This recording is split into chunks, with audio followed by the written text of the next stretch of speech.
સુરતમાં એમએસએમઈ સહિત નાના મોટા ઉદ્યોગકારોને રાજ્ય સરકાર દ્વારા મોટી રાહત અપાઈ હોય તેમ 1349 કરોડનું ઇન્સેન્ટિવ માધ્યમથી અપાયું છે। સુરતના એમએસએમઈ સહિત નાના અને મોટા ઉદ્યોગકારોને રાજ્ય સરકાર તરફથી 11,029 ઉદ્યોગના લાભાર્થીઓને 1349 કરોડનું ઇન્સેન્ટિવ માધ્યમથી આપવામાં આવ્યું છે। આ અંગે નાયબ મુખ્યમંત્રી હસભાઈ સંઘવીએ જણાવ્યું હતું કે મુખ્યમંત્રીનો આગ્રહ હોય છે કે કોઈ પણ ધક્કા વગર લોકોની કામગીરી કઈ રીતે થઈ શકે। ઇન્સેન્ટિવ ઝડપથી મળે તેવા પ્રયાસ કરાઈ રહ્યા હતા અને પ્રયાસમાં સહયોગ આપશો તો 100% કામગીરી થશે તેમ જણાવ્યું હતું। ઉદ્યોગના લોકો પાસેથી સહયોગની અપેક્ષા છે। પોતે તમે સિસ્ટમની એરર કરો પછી ધક્કા ખાવાનો વારો આવે। આવનારા સમયમાં તમારે કોઈની ભલામણ ન કરવી પડે તે માટેની વ્યવસ્થા કરવામાં આવશે।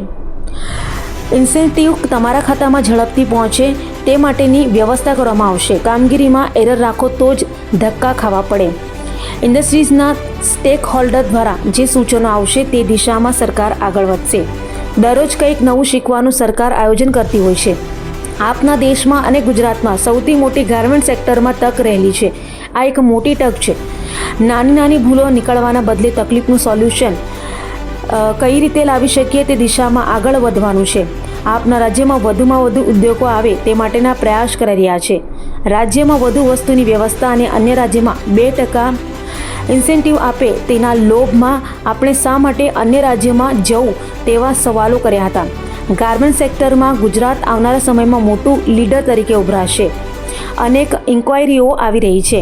ટ્રાઇબલ ડિસ્ટ્રિક્ટની અંદર મહિલાઓને રોજગારી આપી શકાય તે માટેના પ્રયાસ સરકાર કરી રહી છે। 3-4 માસની અંદર જે સૂચનો આપ્યા હતા તેમાં 7 વિષયોનો નિકાલ કરી શક્યા છે, જ્યારે 18 જેટલા વિષયો પર હાલ ચર્ચા ચાલી રહી છે। ગાંધીનગર સુધી લોકોને ધક્કા ન ખાવા પડે તે માટેની વ્યવસ્થા આપણે અહીં કરી રહ્યા છે। વન ક્લિક માં જે રાજ્યના નાગરિકોને સીધા જે ઇન્સેન્ટિવ મળવાના છે એનો ખાલી આંકડો તમારી સૌની સામે આપવા માંગુ છું। એમએસએમઈ સેક્ટરના 7495 લાભાર્થીઓને 299.75 કરોડ રૂપિયા આજે રાજ્યના સૌ એમએસએમઈ સેક્ટર જોડે જોડાયેલા લોકોને અહીંયાથી લાભ મળશે। ટેક્સટાઇલ યોજના હેઠળ 3423 લાભાર્થીઓને 538.76 કરોડ રૂપિયાનો સીધો અહીંયાથી ઇન્સેન્ટિવ આપવામાં આવવાની છે અને લાર્જ ઇન્ડસ્ટ્રીના 111 લાભાર્થીઓને 510.99 કરોડ રૂપિયાનો લાભ સીધો અહીંયાથી આપવામાં આવશે।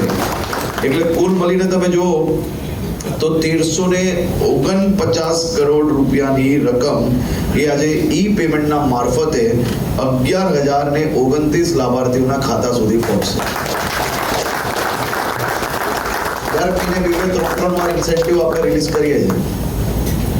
હવે જે લોકોને એમ લાગતું હોય ને કે કોઈ બીજા રાજ્યની અંદર ઇન્સેન્ટિવ ખૂબ સારા છે, કે સૌ લોકોને મારી વિનંતી છે કે જેટલા રાજ્યની અંદર ઇન્સેન્ટિવ સારા લાગે એ રાજ્યના ઇન્સેન્ટિવ વર્ષે કેટલા રૂપિયા રિલીઝ કર્યા એ બી થોડું તમે સૌ લોકો અનુભવી લોકો છો એકવાર ચેક કરી લેજો।